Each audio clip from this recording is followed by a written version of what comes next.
ಆತ್ಮೀಯ H16 news ಅರ್ಥಾತ್ ತೇಜಿತರಾಮ್ ನ್ಯೂಸದ ವೀಕ್ಷಕರೇ, ನಾನು ನಿಮ್ಮವ ಎಂ ಆಯುಧ ಮಲ್ಲಪ್ಪ ಜೊತೆಯವರು. ತಾವು ಈಗ ಸುದ್ದಿಗಳ ಲೋಕಕ್ಕೆ ಎಂಟ್ರಿ ಹೊಡಿತಾ ಇದ್ದೀರಿ.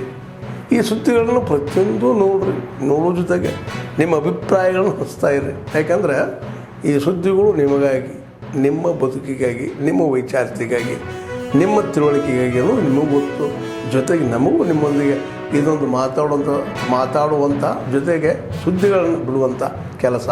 ಈ ಕೆಲಸದಲ್ಲಿ ನಾವು ನಿಮ್ಮೊಂದಿಗಿದ್ದೀವಿ ಅಂತ ಹೇಳ್ತಾ ನೋಡ್ತಾ ಇರಿ ಸುದ್ದಿಗಳನ್ನು. ನಮ್ಮ ಮಹಾನ್ ನಾಯಕ ಅಟಲ್ ಬಿಹಾರಿ ವಾಜಪೇಯಿ ಅವರ 101ನೇ ಬರ್ತ್ಡೇ 25ನೇ ತಾರೀಕು, ಡಿಸೆಂಬರ್ 25ನೇ ತಾರೀಕು ಮತ್ತು ಡಿಸೆಂಬರ್ ತಿಂಗಳು ಪೂರ್ತಿ ಎಲ್ಲ ಕಡೆ ಆಚರಣೆ ಮಾಡ್ತಾ ಇದ್ದೀವಿ. ಇವತ್ತು ನಮ್ಮ ಬಡವನಹಳ್ಳಿ ಮಿಡ್ಲ್ ಸ್ಕೂಲ್ ಮೈದಾನದಲ್ಲಿ ಈ ಕಾರ್ಯಕ್ರಮವನ್ನು ಮಕ್ಕಳ ಜೊತೆಯಲ್ಲಿ ಗಿಡ ನೆಡೋ ಒಂದು ಕಾರ್ಯಕ್ರಮ ಮಾಡಿದ್ದೀವಿ. ಮಹಾನ್ ನಾಯಕ ಅಂದರೆ ಅಸಾಧ್ಯ. ಅವರು ಸುಶಾಸನ, ಅವರ ದಿನಾಚರಣೆಯನ್ನು ಸುಶಾಸನ ದಿನಾಚರಣೆಯನ್ನಾಗಿ ಆಚರಣೆ ಮಾಡ್ತಾ ಇದ್ದೀವಿ. ಅವರು ನಮ್ಮ ದೇಶಕ್ಕೆ, ಅದರಲ್ಲೂ ವಿದ್ಯಾಭ್ಯಾಸಕ್ಕೆ ಅವರ ಕೊಡುಗೆ ಮಹತ್ವವಾದ. ನಮ್ಮ 75 ವರ್ಷ ಕಳೆದ್ರೂ ಇಂಥ ಒಂದು ದಿನ ಬಂದಿರಲಿಲ್ಲ. ವಿದ್ಯಾಭ್ಯಾಸಕ್ಕೋಸ್ಕರ ಅವರು ತುಂಬ ಶ್ರಮಪಟ್ಟು ಸರ್ವರಿಗೂ ವಿದ್ಯಾಭ್ಯಾಸ ಬೇಕು ಅಂತ ಹೇಳಿ, ಹಿಂದೆ ಮಹಾತ್ಮ ಗಾಂಧೀಜಿಯವರು ಜೈ ಕಿಸಾನ್ ಜೈ ಜವಾನ್ ಅಂತ ಹೇಳಿದ್ರು. ಹಾಗೆ ಇವರು ವಾಜಪೇಯಿ ಅವರು ಜೈ ಕಿಸಾನ್ ಜೈ ಜವಾನ್ ಜೊತೆಗೆ ಜೈ ವಿಜ್ಞಾನ್ ಅಂತ ಹೇಳಿ ಒಂದು ಕಾರ್ಯಕ್ರಮ ಮಾಡಿದ್ರು. ಆ ವಿಜ್ಞಾನಿಗಳಾಗಬೇಕು ಅಂದರೆ ವಿದ್ಯಾಭ್ಯಾಸ ಮುಖ್ಯ ಅಂತ ಹೇಳಿ ತಮ್ಮ ಇದರ ಆಡಳಿತದಲ್ಲಿ ವಿದ್ಯಾಭ್ಯಾಸಕ್ಕೋಸ್ಕರ ಪ್ರತಿ ಒಬ್ಬ ಮನುಷ್ಯನ ವಿದ್ಯಾಭ್ಯಾಸನ ಹೊಂದಬೇಕು ಅಂತ ಹೇಳಿ ಮಹತ್ವವಾದ ಒಂದು ಯೋಚನೆ ಮಾಡಿದ್ರು. ಅವರು ಯಾರನ್ನೂ ವಿರೋಧ ಮಾಡಿದವರಲ್ಲ. ಇವತ್ತಿನ ರಾಜಕಾರಣಿಗಳು ಮಾತೆತ್ತಿದ್ರೆ ಅವಳೇನು ಇವಳೇನು ಅಂತ ಮಾತಾಡ್ತಾರೆ. ಆದರೆ ಅವರು ಯಾವತ್ತೂ ಇನ್ನೊಬ್ಬರನ್ನ ಹೀಯಾಳಿಸಿ ಮಾತಾಡಲಿಲ್ಲ. ಅವರ ಆಡಳಿತ ಅವಧಿಯಲ್ಲಿ ಅದೇ ಸೋನಿಯಾ ಗಾಂಧಿಯವರು ವಿರೋಧ ಪಕ್ಷದ ನಾಯಕಿಯಾಗಿದ್ದರು. ಅವರಿಗೆ ಪ್ರಶ್ನೆ ಮಾಡೋದಕ್ಕೆ ಗೊತ್ತಿರಲಿಲ್ಲ. ಅವತ್ತಿನ ದಿನ ಏನು ಕೇಳಬೇಕು, ಆಡಳಿತದಲ್ಲಿ ಒಳ್ಳೆ ಆಡಳಿತ ಬೇಕಂದರೆ ಏನು ಪ್ರಶ್ನೆ ಕೇಳಬೇಕು ಅಂತ ಇವರೇ ತನ್ನ ಕೈಯಾರೆ ಅವ್ರು ಬರೆದು ಕೊಟ್ಟಿದ್ದರು. ಈ ಥರ ಪ್ರಶ್ನೆಗಳನ್ನ ಕೇಳಿ ಅಂತೇಳಿ ಸೋನಿಯಾ ಗಾಂಧಿ ಅವರಿಗೆ, ವಿರೋಧ ಪಕ್ಷದ ನಾಯಕಿಗೆ. ಅದೇ ಥರ ಪಾಕಿಸ್ತಾನದ ಒಬ್ಬ ಪತ್ರಕರ್ತ ಲೇಡಿ, ನಾನು ನಿಮ್ಮನ್ನು ಮದುವೆ ಆಗ್ತೀನಿ, ನೀವು ಕಾಶ್ಮೀರನ ನಮ್ಮ ಪಾಕಿಸ್ತಾನಕ್ಕೆ ಬಿಟ್ಕೊಡಿ ಅಂದರು. ಖಂಡಿತ ನಾವು ಬಿಟ್ಕೊಡ್ತೀವಿ, ಪಾಕಿಸ್ತಾನ ಮದುವೆ ಮಾಡ್ಕೊಳ್ತೀನಿ, ಆದರೆ ಪಾಕಿಸ್ತಾನನ ನನಗೆ ವರದಕ್ಷಿಣೆ ಕೊಡಬೇಕು ಅಂತ ಹೇಳಿದ್ರು. ಇಂಥ ಮಾತನ್ನು ಯಾರು ಹೇಳೋದಕ್ಕೆ ಸಾಧ್ಯ? ಯಾವತ್ತು ಕಾಶ್ಮೀರ ಪಾಕಿಸ್ತಾನಕ್ಕೆ ಹೋದರೂ ಅದ್ರ ಜೊತೆಯಲ್ಲಿ ಕಾಶ್ಮೀರ ಕೂಡ ಪಾಕಿಸ್ತಾನ ಕೂಡ ನಮ್ಮ ದೇಶಕ್ಕೆ ಸೇರ್ತದೆ ಅನ್ನೋ ಉದ್ದೇಶ ಅವ್ರಿಗಿತ್ತು. ಅಂಥ ಒಂದು ರಾಜಕಾರಣಿ ಇನ್ನು ಸಿಗೋದಿಲ್ಲ. ಇಂಥ ಈ ಎರಡು ಮಾತನ್ನು ಹೇಳಿ ನಾನು ಮಾತು. ಶ್ರೀ ಗುರುಗುಂಡ ಬ್ರಹ್ಮೇಶ್ವರ ಸ್ವಾಮಿ ಮಠ ಶ್ರೀ ಕ್ಷೇತ್ರ ಪಟ್ನಾಯಕ್ನಲ್ಲಿ 23ನೇ ವರ್ಷದ ಕೃಷಿ ಮತ್ತು ಕೈಗಾರಿಕಾ ವಸ್ತು ಪ್ರದರ್ಶನದಲ್ಲಿ ಪಶುಪಾಲನಾ ಇಲಾಖೆ ಹಾಗೂ ತುಮಕೂರು ಹಾಲು ಒಕ್ಕೂಟದ ಸಹಯೋಗದೊಂದಿಗೆ ಏನೊಂದು ರಾಜ್ಯ ಮಟ್ಟದ ಹಳ್ಳಿಕಾರ್ ಓರಿಗಳ ಪ್ರದರ್ಶನ ಹಾಗೂ ತಾಲೂಕು ಮಟ್ಟದ ಹಾಲು ಕರೆಯುವ ಸ್ಪರ್ಧೆ ಮತ್ತು ಜಿಲ್ಲಾ ಮಟ್ಟದ ಶ್ವಾನ ಪ್ರದರ್ಶನ, ಈ 3 ಕಾರ್ಯಕ್ರಮಗಳನ್ನು ಆಯೋಜಿಸಿದ್ದು. ಈ ಕಾರ್ಯಕ್ರಮದಲ್ಲಿ ಬಹಳ ಮುಖ್ಯವಾಗಿ ತಾಲೂಕು ಮಟ್ಟದ ಹಾಲು ಕರೆಯುವ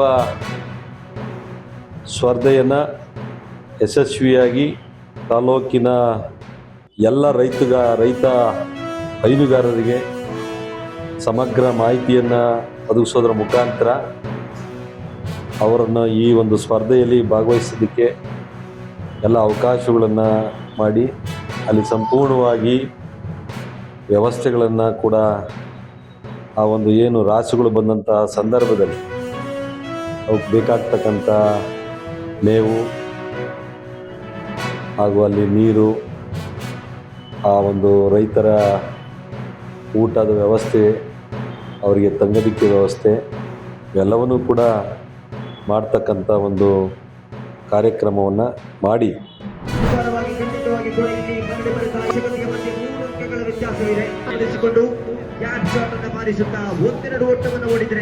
ಎಲ್ಲ ಒಂದು ಕಡೆ ಒಂದು ಚೆಂಡನ್ನು ಸೀಮಾರೇಖೆ ಗಡಿಭಾಗಕ್ಕೆ ಬರೀದೆ, ಒಂದು ಕಣ್ಣನ್ನು ಹಾಯಿಸಬೇಕಾಗಿದೆ. Deep extra covers, long off long on deep mid wicket and span ಓಟವನ್ನು ಅಥವಾ ಒಂದೊಂದು ಓಟವನ್ನು ಓಡಿದರೆ ಈ 10ರ ಮುಂದೆ 3 ಅಂಕವನ್ನ ದಾಖಲಿಸಿಕೊಳ್ಳಬಹುದಾಗಿದೆ. ಇದಾಗಿದೆ ಈ ಕ್ರೀಡೆ ಮೈದಾನದ ವೈಶಿಷ್ಟ್ಯತೆ. ಗ್ಯಾಪ್ ಶಾಟ್ ಬಾರಿಸಿದ್ರೆ ಖಂಡಿತವಾಗಿ ಕೂಡ 1-2 ಓಟವನ್ನು ಓಡಬಹುದಾಗಿದೆ. ಇಲ್ಲಿ ಪ್ರಸ್ತುತ ತೃತೀಯ ಚೆಂಡು ನೀರು ಹೇಳಿದೆ, ಜವಾಬ್ದಾರಿ ಇದ್ದೇ ಇದೆ. ಪೆನಾಲ್ಟಿ ಮ್ಯಾಚ್ ಓವರ್ ಪಂದ್ಯದ ಫಲಿತಾಂಶದಲ್ಲಿ ಬಹುಮುಖ್ಯ ಪಾತ್ರವನ್ನು ವಹಿಸಿಕೊಳ್ಳುವಂತಹ ಓವರ್ ಎಂದು 4 ಅಂಕಗಳ ವ್ಯತ್ಯಾಸ. ಇದು 9 ಬಾಕಿ 13 ಓಟದ ಅವಶ್ಯಕತೆ.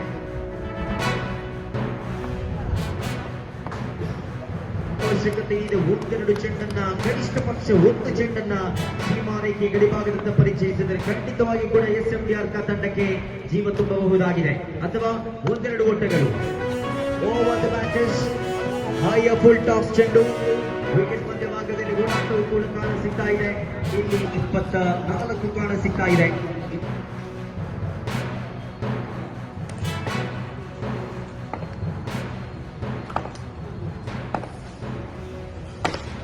ದಂಡಿಸಿದ್ರು. ಇಲ್ಲಿ ಹೊಡೆತ ಕಂಡು ಬಂದಿದೆ. ಸೋಂಕಸಾದ ಕ್ಷೇತ್ರಪಾಲನೆ ಇದು ಮಾತ್ರ ಇಲ್ಲಿ ಸೇರ್ಪಡೆಯಾಗ್ತಾ ಇದೆ. ರೆಂಚ್ರಾಡಿ ತಂಡ ಕೊನೆ ಗಳಿಗೆಯಲ್ಲಿ ಮೊದಲು ಬರ್ತಾ ಇದೆ. ಪ್ರಮುಖವಾಗಿ ಬಾಳಿಗಾರಿಕೆಯಲ್ಲಿ ಅದಕ್ಕಿಂತಲೂ ಮಿಗಿಲಾಗಿದ್ದಾರೆ. ಕ್ಷೇತ್ರಪಾಲಕರು ಕೂಡ ಇಲ್ಲಿ ಸಾಥನ್ನು ಕೊಡ್ತಾ ಇದ್ದಾರೆ. 5 ಚೆಂಡುಗಳ ಮುಕ್ತಾಯ. 25 ಖಾತೆಯಲ್ಲಿ 7 ಚೆಂಡುಗಳು ಬಾಕಿ ಇದೆ. 7 ನಿರ್ಣಾಯಕ ಚೆಂಡು ಇದು. Penalty match delivery of penalty match. ದಂಡಿಸಿದ್ರು. ದೊಡ್ಡ ಹೊಡೆತ ಇದು. What a shot. Ismail. Oh my catch. Catch has been taken at the wide slug off region of the ground. ಸೊಗಸಾದ ಹೊಡೆತ ಇದು. ಅತ್ಯುತ್ತಮ ಆಫ್ ಡ್ರೈವ್ ಕಂಡು ಬಂದಿತ್ತು. ಅದು ಕೂಡ ಅಂತಾರಾಷ್ಟ್ರೀಯ ಮಟ್ಟದಲ್ಲಿ ಕವರ್ ಡ್ರೈವ್ ಕಾಣಸಿಗುವ ರೀತಿಯಲ್ಲಿ ಸರಿಯಾದ ಸಂದರ್ಭದಲ್ಲಿ ಚೆಂಡುಗಳು ಬಾಕಿ ಇದೆ.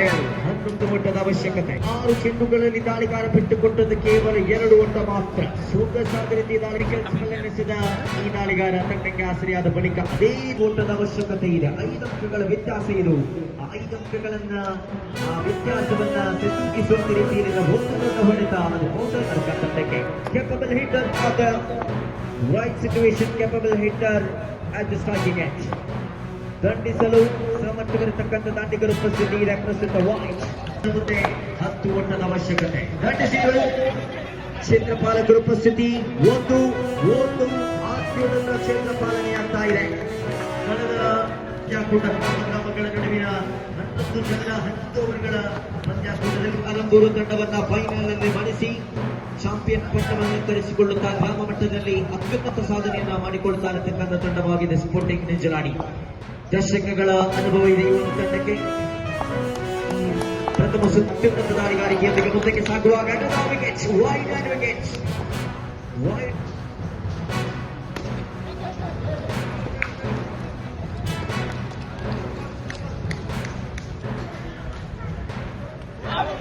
ಸೌಕರ್ಯದ ದಾಳಿ ಶ್ರೇಷ್ಠ ಮಟ್ಟದ ದಾಳಿತಾ ಇದೆ.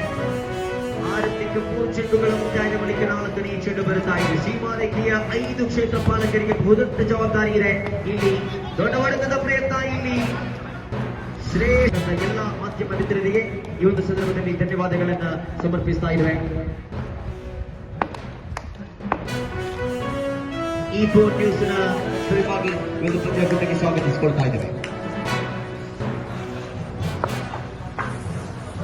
ನ್ಯೂಸ್ 18 ಕನ್ನಡ ಇದರ ಸದಸ್ಯರಾಗಿರತಕ್ಕಂಥ ಅಜಿತ್ ಅವರು ಮಂತದೆ ವಿಶೇಷವಾದ ಕಂಬಳಗ ಪ್ರೋತ್ಸಾಹ ಕೊರತ ಪರಂಜಿನ